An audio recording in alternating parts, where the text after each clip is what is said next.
Hey guys, welcome back to the Lawrenceville Bicentennial podcast where we talk to the people that know Lawrenceville best. And today we have a very special episode here with Mayor David Still, and we're having the State of the City update, talking about all the things that have been happening in Lawrenceville this year. David, thank you so much for being here. Sure, glad I can be here. So what are the areas that you focused on as the mayor of Lawrenceville, and why? What are the main areas? Well, really the main thing is just trying to build a healthy community. And so what is that comprised of? Mm-hmm. And the key, the number one thing is focusing on the families.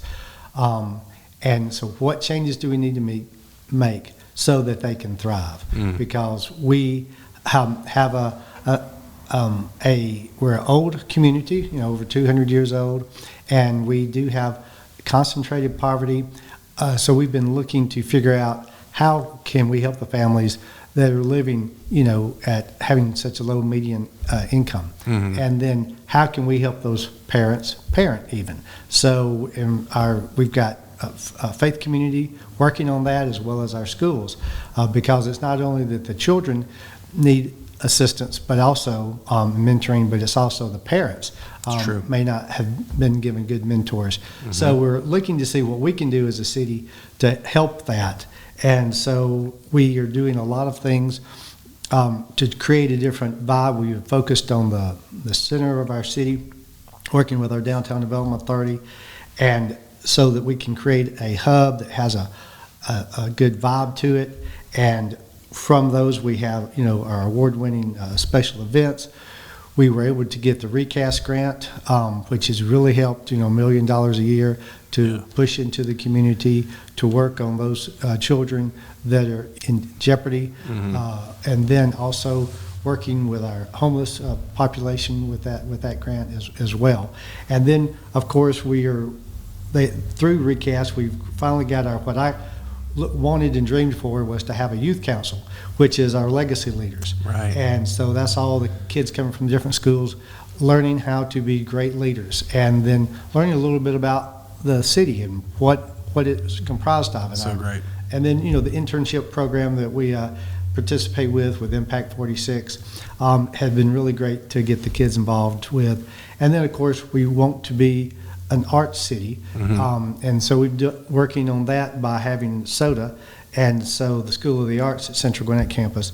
And with that, then they have to work all the way down to the elementary schools, exposing the kids to art, different types of art, so that then they can say, hey, I might want to do this. And so literally from kindergarten all the way to being a professional actor at the Arts Center with Aurora Theater. So we're just trying to go the whole gamut on the art. So that's amazing. A lot of what we do, and just trying to be a good partner with our schools and with our faith community. So that's so that you just have to bring them all, and the business community, in working, because you got to have thriving businesses in the downtown and outside of the downtown. Right.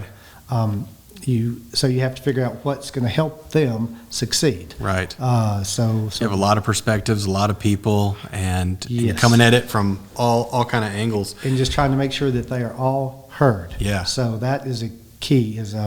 I think all elected officials and staff, in particularly, not only elected officials but staff, because there's where the rubber meets the road. In talking with our residents, so much of the time they need to listen, and they do, to figure out, okay, how can we help? So you got a lot of different people, a lot of different perspectives, a lot of income levels. What are you doing about housing? Well, we have a lot of old inventory. When you're over 200 years old, you have old inventory. Right. And so we've been working hard to bring in, we did a housing study, and we said, okay, what housing is it we're lacking? And what they said was, this was a group out of Boston, and they said we're lacking executive housing.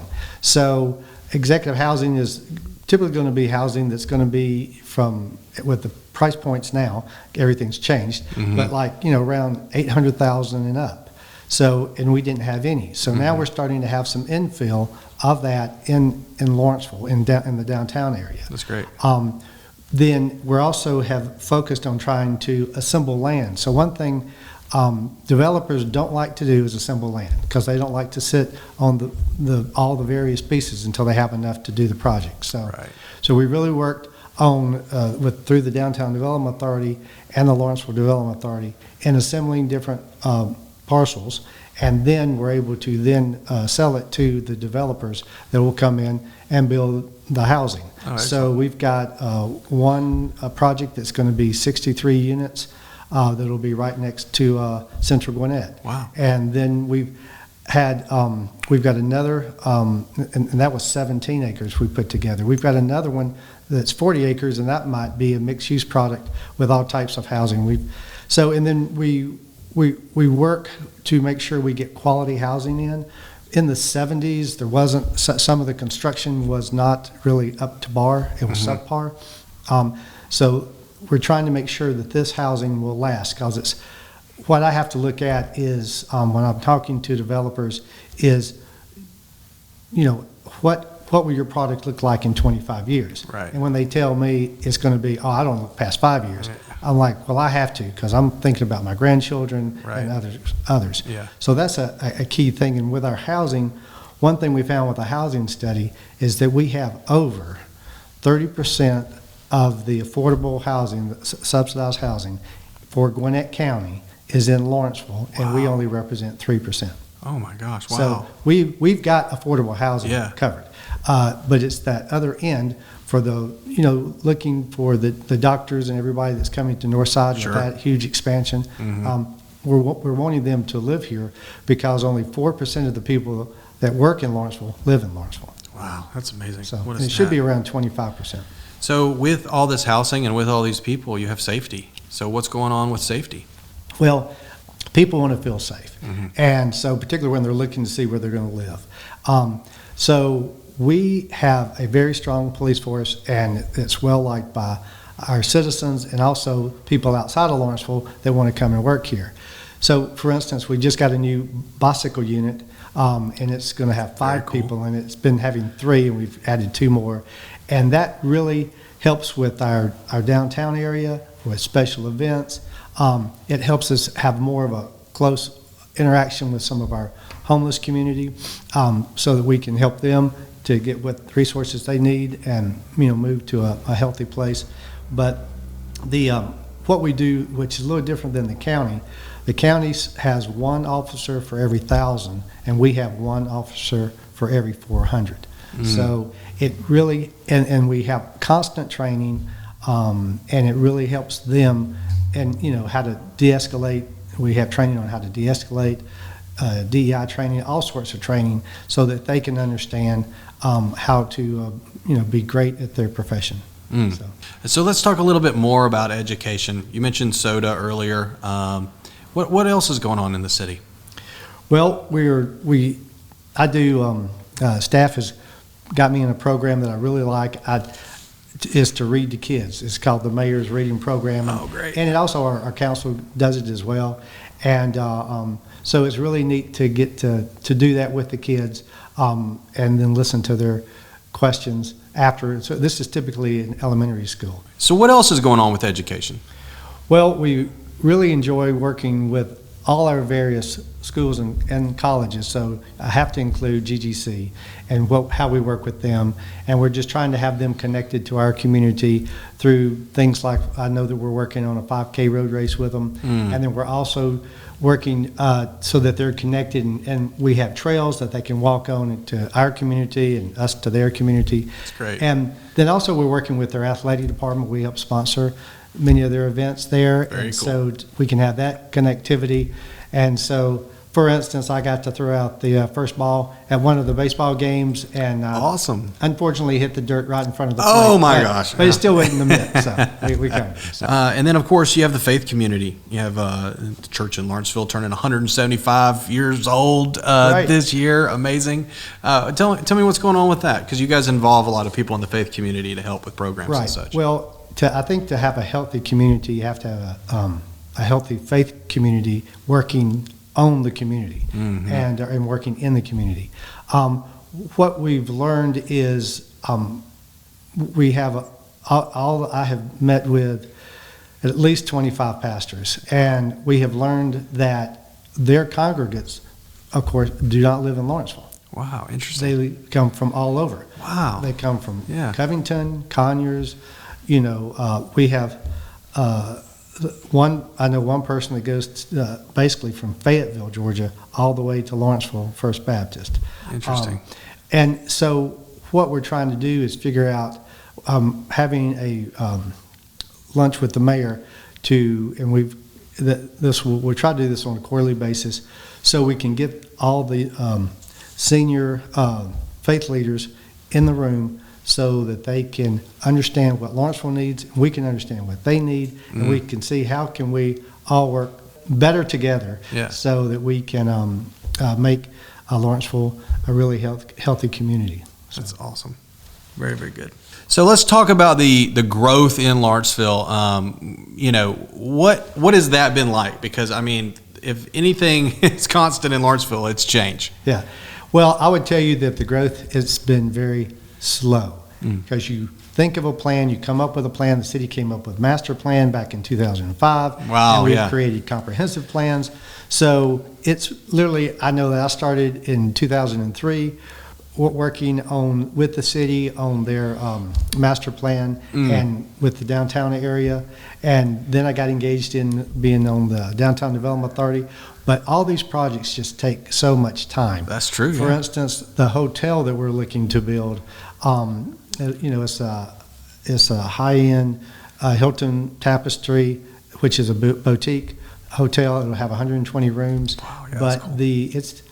I'm on my 5th council working to get that to fruition. That's amazing. And so hopefully by towards the end of this year, we will be in the midst of construction, and it's looking very promising now. But we've had so many ups and downs because of COVID and everything really hurt the hotel industry. There's a lot of things behind the scenes that we don't see on the streets. It just seems like, oh, wow, that just happened. Oh, wow, that just happened. But, So many of these projects just take a lot of time. Yeah. And so we have a great Downtown Development Authority. In fact, we had another city come in just yesterday to ask us, so how do you do it? So we've actually had 2 other cities at City Hall. So we bring our team in to say, here's how we do it. Here's how the staff does it. Here's how the Downtown Development Authority works with the staff, and how we collaborate with the business community and the residents. We have to have a lot of input from our residents on all these projects so that we know we're giving people what they want and they'll all be happy with it. Yeah, so, there you go. Yeah. Let's talk a little bit about code enforcement. You guys got some beautiful trucks out there driving around that are got some great branding on them. Yeah. Talk about what's going on with that. We got new trucks and a larger staff. With our code enforcement, so much of it has to do with education. We are a very diverse community. People are coming from all over the world, literally. We have a large immigrant community, and people don't know that they shouldn't park in their front yard. That's true. And things of that nature. Yeah. Or have large commercial trucks in their driveway. So those are things we have to go in and help them understand. And we also do these sweeps where we'll bring in these roll-off trash trailers. I love the dumpster program because I'm a big fan of dumpsters. Like I love throwing stuff out, and usually I have to rent those. But you guys are actually providing those for communities. We do. Just like we provide free limb pickup, we provide free junk pickup. So that's cool. What our staff has done is they bring in these roll-off dumpsters into a neighborhood, and flyers are put out saying, hey, if you want to bring your junk to our dumpster, then please do so. Here's the date we'll be there.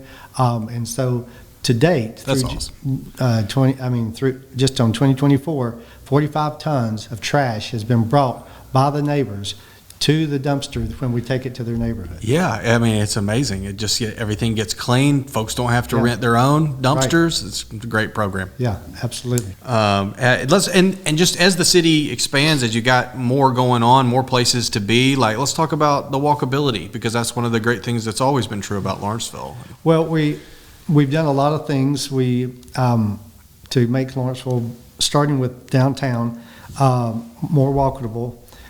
What we did, we bought the Pike and Krogan. They used to be state routes. Oh, so wow. now the city owns them. Oh, interesting. So then we can control them more. So that's what we're about to do is we've already put in a crosswalk on Clayton Street. It's called a crosswalk table. And so it's got lights so, people can see that pedestrians are about to go because it's mid-street, so they slow down. But it also gives a little hump so that the car goes, oh, I need to slow down. I see. And so when they see that coming, they slow down. So we're going to do that also on Krogan and Pike Street. So that will really help calm the traffic down. So we keep looking for ways to calm the traffic. And also our sidewalks. We keep having multiple sidewalk projects every year where we're connecting the sidewalks, that we might have a road that has some sidewalk and then doesn't have a section that has none. It's just grass, and so you have this little dog trail. Yeah. So we make that where it's more safe and has sidewalks. And we did a project all the way to down 5 Forks Trickham Road that got completed just a couple of years ago. So we continually are working on expanding our sidewalks and walkability throughout the entire city. And what's going on with Honest Alley over there? Well, Honest Alley, we're looking to see do the residents and the property owners, would they like that to be more of a pedestrian alleyway, similar to Calaboose Alley and also to Shoehorn Alley. Yeah. And so what we found is that I think one of the proposals that everybody is more in agreement with is that part of it would be the traffic could still come because we have to get the trash and whatnot, but the main part of it would be pedestrians where the businesses could have patios in the back and more entertainment activities. That's cool. Back there, and make it similar, dress it up like we've done with both with Shoehorn Alley. We're about to do string lights and everything in Calaboose Alley, similar to what we did at Shoehorn, and then do something similar there in Honest Alley. Man, that's nice. That's pretty cool. I want to talk about this the trail system that you got going on. You guys are doing a lot with parks and everything. Talk about that. Well, we are. We are trying to help people with walkability from having a new signage program that's coming out, our wayfinding program, to creating the sidewalks we've already talked about and things of that nature. But then with the trails, we are working to make sure we get plenty of input from our citizens, but we're looking at different trails that can help people have connectivity. Yeah. So one of the trails I mentioned we're already working on is out at GGC, so that one is a great one. Right. And then we have another one that's going to connect to Rhodes Jordan Park, and so we actually bought an abandoned railroad spur, and it connects to Park Place, which is a 55 and older apartment complex that's right now leasing. And so people will be able to use that trail going from downtown and not have to go so far down Krogan Street. They can literally just cross Pike Street, go hit the trail, and then they're in Rhodes Jordan Park. So that's amazing. That's a huge, great park that we need to people to utilize more. Yeah, very much so. All right, let's talk about the new dog park. What is that about?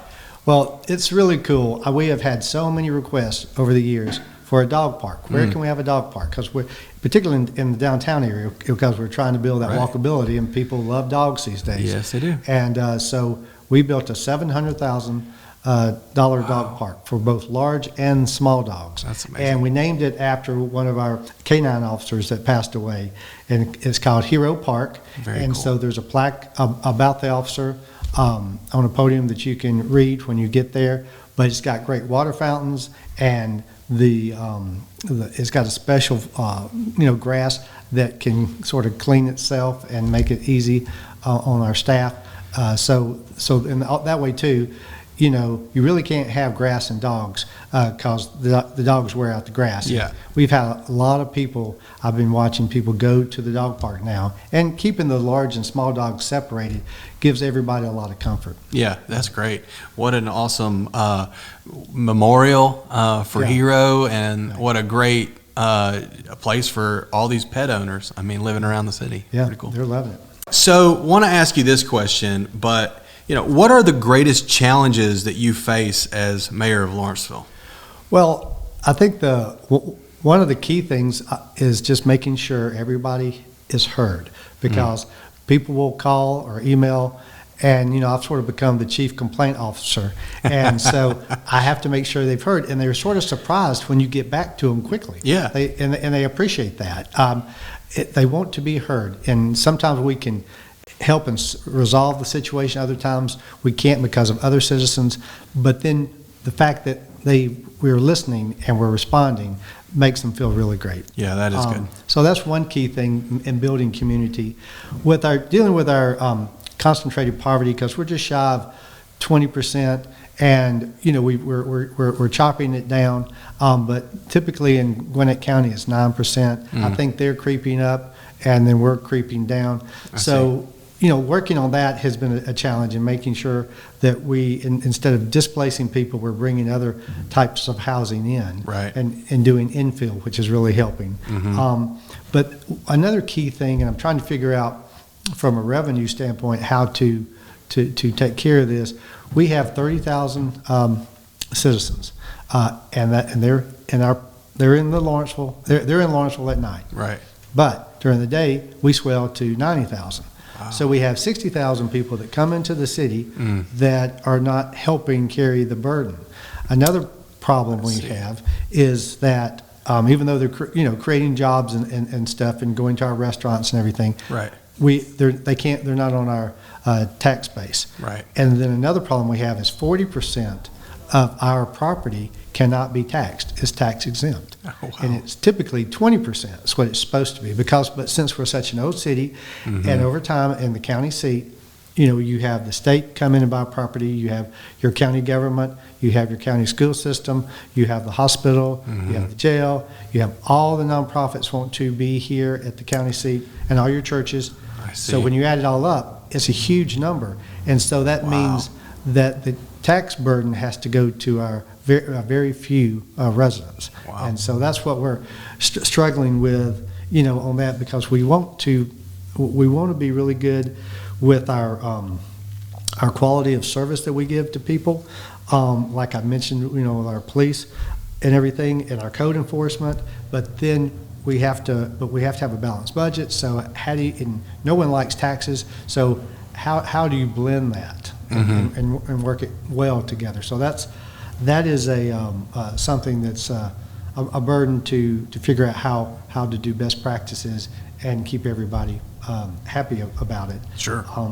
We've had an increase, as has the county, in unhoused individuals, and it's really interesting. You want to take care of those residents, and at the same time you have to be really careful in what you're building and working on for that community doesn't get so great that then you become a magnet for other communities, and then their unhoused individuals come to you. Right. So even though we're doing the first center, which will be transitional housing for someone for a 90-day period, but single men that are living on the street, we can get them in, do intake. We're working with Impact 46, and Viewpoint is working with our police force to when they're brought in to say, okay, what is it you need? What resources do you need? Where did you used to live? Right. And how can we get you back to that situation? Yeah. It's got to be a healthy situation. Sure. So we're working on that, and hopefully that will be up and running next year. But working with our, because one of the issue with our unhoused individuals is if you come to the jail and, they're going to require, if you're having a, severe mental illness or drug issue, you're going to go to Northside. And then Northside can only do so much, and then they're put on the street.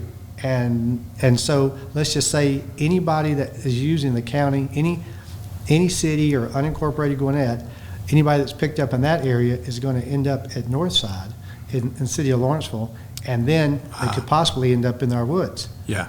And the county police can't do anything else. That's where they're supposed to take them. Yeah. But then There's nowhere to go. But then it becomes the City of Lawrenceville's burden, because they don't have a way to get back to where they were. And many times it can be another state.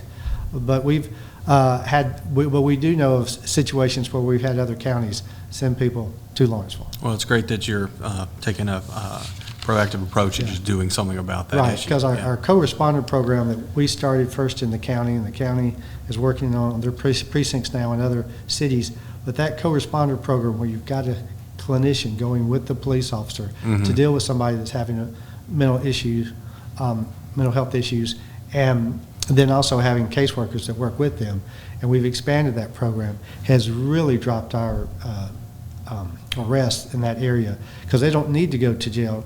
Right. We've had our first 6 months of doing that a couple of years ago. We started in 2021. We went from 368 arrests down to 3. Wow. For those issues. That's amazing. In the first 6 months. That's really cool. What else? Well, we've had great success with talking about walkability, accessibility, and building community. One thing that's been really working well for us is the microtransit system that the county did a pilot run on, right. And then it's going to continue here in Lawrenceville. But Gwinnett Ride is just doing great. So you can get picked up at your doorstep at your house, and within Lawrenceville, you can go to a restaurant, go to the doctor, go to after-school activities, and if you stay within that 3 hours, it's still just $3. So it's just great. And so we're seeing students really like it. We're seeing our senior citizens enjoy it. And it's been so successful that the county is having to add more vehicles. That's they very just cool. Announced at one of our meetings. So that's that transit piece. And then, being the county seat, we're going to have some hubs that then will, be connected to all the bus routes that's going to be on the referendum for the county referendum in November. Wow. So we're hoping that will pass so that we can really create this mobility of people getting the traffic off the streets, because we have so many people are literally driving through Lawrenceville and through Gwinnett County to Walton and Barrow and Jackson, and then they're coming to work in Gwinnett and or Atlanta, and they literally are trying to drive through even our downtown area as their path that they. A lot of cars on the street, so they just push way too many cars. So we're trying to find ways that people can hop on a bus and even get to the airport is what the county's doing. So we applaud them for all that they're doing. And we just have to have being the county seat, we have to have a really close relationship and strong relationship with the county. And quite frankly, our other now 15 cities, soon to be 16. So that is, we try to work well. Well, we do work well with our Gwinnett County Municipal Association and our Gwinnett County government and the school system as well. So, and one of those examples would be with the Hooper-Renwick Theme Library. That's going to open up in 2025. That was in collaboration with the county. So we had to work with the county to come up with that project to save the original building of the Hooper-Renwick School and then blend that into a themed library, so it's similar to a museum, and then you've got with all the books and all the resources, and so then the library system will then move their their library from where it is on Highway 29 to this location in downtown. Very cool. And so that's going to be great. And then they'll use that building on 29 as their headquarters. So just think of all that collaboration. That was the county, the library system, and the city, and the alumni of Hooper-Renwick all working together to make sure it's a quality project. Yeah, that's awesome. Yeah. That's really, really cool. All right, so kind of going to wrap up with like a really fun, cool question, but just like, what's the craziest thing? You got to see some crazy stuff as mayor of Lawrenceville. So what's some of the crazy things that people just maybe not even believe? Well, I get several calls. People think sometimes I have the authority of the president of the United States or the governor. We did an airstrike called or the sheriff, and then I can get people out of jail. But one of the things, I had a gentleman come, and he had created a birthday, a welcome card to me, and he was wanting to let me know that he was the wealthiest man in the world, that he owned the entire electric grid of the world, and so. Wow. That was rather unique. Good for him. Yep. During COVID, I had a lady send me an email. She was outraged about a baseball tournament that was going on, and she wanted me to shut it down. Okay. Unfortunately, it was in Lawrenceville, New Jersey, not Lawrenceville, Georgia. And so I just Googled, who's the mayor of Lawrenceville? Yeah, so boom. So I couldn't really do anything. Well, about New that. Jersey, you got to work on your SEO. That's all I got to say about that. And then we have a lot of fun with our events team. They're always asking me to do, different things, and I try to be engaged and work with our communication director. Whatever I can do that's going to help the city, I will do. And I really don't care if it makes me look silly or not. Yeah. It's just you go with the flow. Right. So. That's awesome. Well, this has been a pretty cool conversation, updating us on all the things going on in the city of Lawrenceville. So thanks so much. Any final words, any final thing you want to say before we end? No, I just think that our council and staff are working so hard with our residents and our businesses and our faith community to make Lawrenceville great, and so we're just going to keep pushing forward. Well, thank you so much for coming on the podcast and talking to everybody about all of these wonderful things. Of course, if you have any questions, there's always the ability to call and be heard by the city, or shoot an email across if you have any questions about anything going on in the city of Lawrenceville. You can just email the one at the bottom of the screen here and get your questions answered. And of course, subscribe to the podcast for all kinds of updates and all kinds of fun shows that we have planned. And until next time, you guys have a good one.